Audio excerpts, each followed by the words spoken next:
हमारे एक regular viewer ने प्रश्न पूछा है और प्रश्न बहुत ही महत्वपूर्ण है, इसलिए मैं आप सारे लोगों के साथ इसे साझा करता हूँ।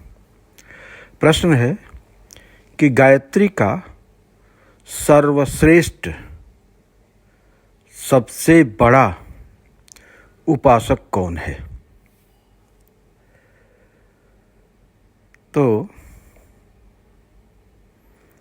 इस संदर्भ में मेरा ये कहना है कि समूची प्रकृति ही गायत्री की उपासना में अहरनिश लगी रहती है। देश और काल इन दो के सम्मिश्रण से संसार बनता है, प्रकृति व्यक्त होती है और जो देश माने जो भी विस्तार है वो सब का सब सूर्य की किरणों के साथ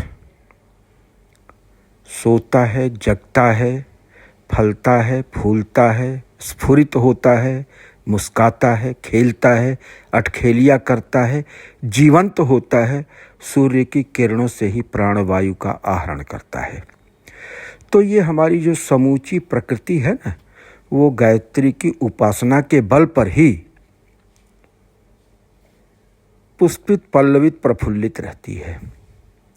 तो प्रकृति से बड़ा गायत्री का उपासक और कोई नहीं है। हम भी प्रकृति के ही अंग हैं, प्रकृति के ही एक उत्पाद हैं। तो इस सेंस में हम भी गायत्री के उपासक हैं, इसमें कोई शक वाली बात नहीं है। तो मैंने कहा ना कि टाइम एंड स्पेस, इन दोनों का सम्मिश्रण ही जो है वो विश्व है। और टाइम के कौन कौन से कारक हैं? सूर्य और चंद्र। तो चंद्रमा जो है ना वो जल तत्व का प्रतिनिधित्व करता है। चंद्रमा का जल के साथ बड़ा गहरा संबंध होता है और आपने देखा होगा कि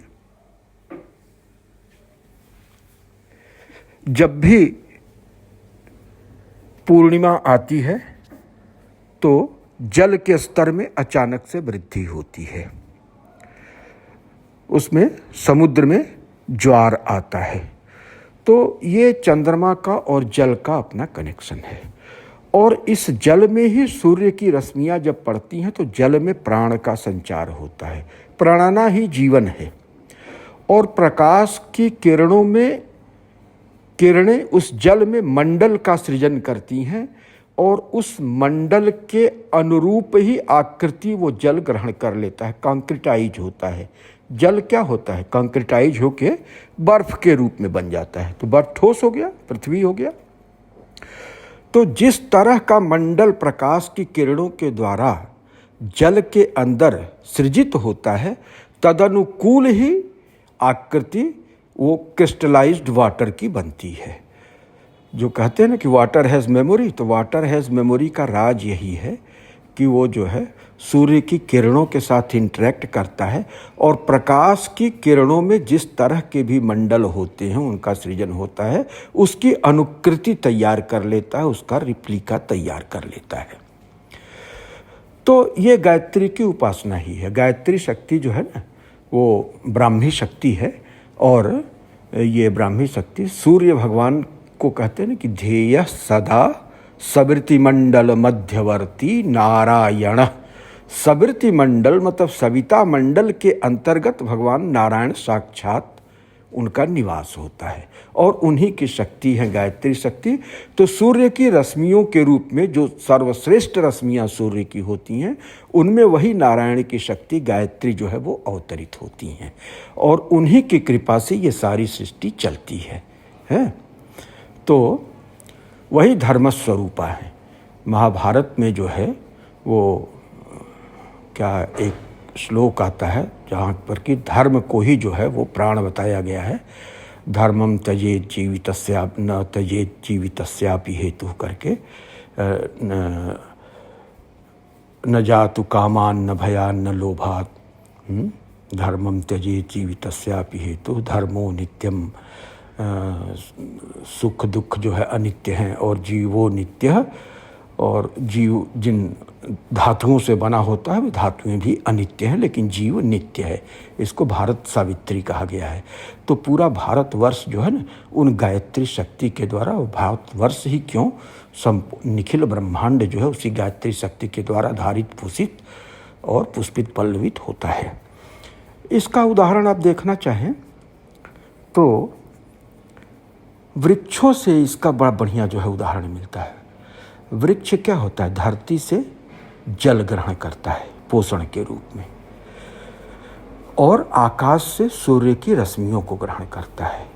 और वही सूर्य की रश्मियाँ जो है, जो धरती से जलीय अंश को वृक्ष ने ग्रहण किया होता है, उसमें विभिन्न प्रकार के जो प्रकाशिक कण हैं, सूर्य की रश्मियों के जो कण हैं, और उनमें बन रहा होता जो मंडल होता है, उसको जाके उस वृक्ष के अंदर के जलीय अंश में उसका अंकन करती हैं, और उस अंकन के मुताबिक वो विभिन्न प्रकार के साल्ट्स और मिनरल्स जो है वो बना लेता है, जिससे कि उसका पोषण होता है, जिसको फोटोसिंथेसिस कहते हैं।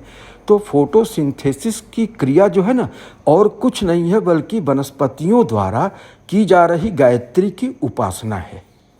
वो सूर्य से जो है उनकी किरणों के माध्यम से गायत्री शक्ति का आहरण करते हैं, और उन्हीं के बल पे जो है, जो जलीय अंश पृथ्वी से ग्रहण किए रहते हैं, उनको पोषक तत्व के रूप में कन्वर्ट करते। जितने भी पोषक तत्वों की आवश्यकता वृक्ष के अभिवर्धन के लिए और संरक्षण के लिए होती है, वो सब जो है वो उन्हीं जलीय अंश के और प्रकाश के क्रिया के फलस्वरूप, फोटोसिंथेसिस क्रिया के फलस्वरूप जो है वो तैयार करते हैं।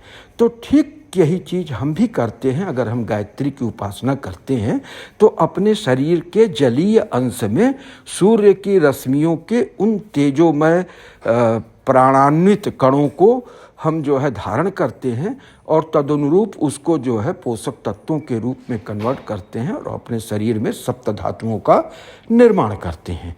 तो इस बात को समझने की बात है कि गायत्री की उपासना जो है ना, तो वो केवल माला लेके और मंत्र की कुछ संख्याएं जप लेने का नहीं है, उनके मतलब सिमियाटिक्स को समझने की है, और उसके एसोटेरिक मीनिंग को समझने की है कि गायत्री की उपासना तो अखिल विश्व कर रहा है, अखिल ब्रह्मांड कर रहा है, सचराचर जगत कर रहा है, और वनस्पतियाँ इसका बड़ा ही उत्कट उदाहरण हैं। तो मैं समझता हूँ कि गायत्री की सर्वश्रेष्ठ उपासना कौन करता है, इस प्रश्न का मैंने एक व्यापक संदर्भ में समाधान दिया है। शायद आशा है आप लोगों को पसंद आएगा। इन्हीं शब्दों के साथ ओम पूर्णमदः पूर्णमिदं पूर्णात् पूर्णमुदच्यते पूर्णस्य पूर्णमादाय पूर्णमेवावशिष्यते।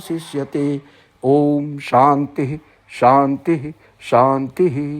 हरि ओम।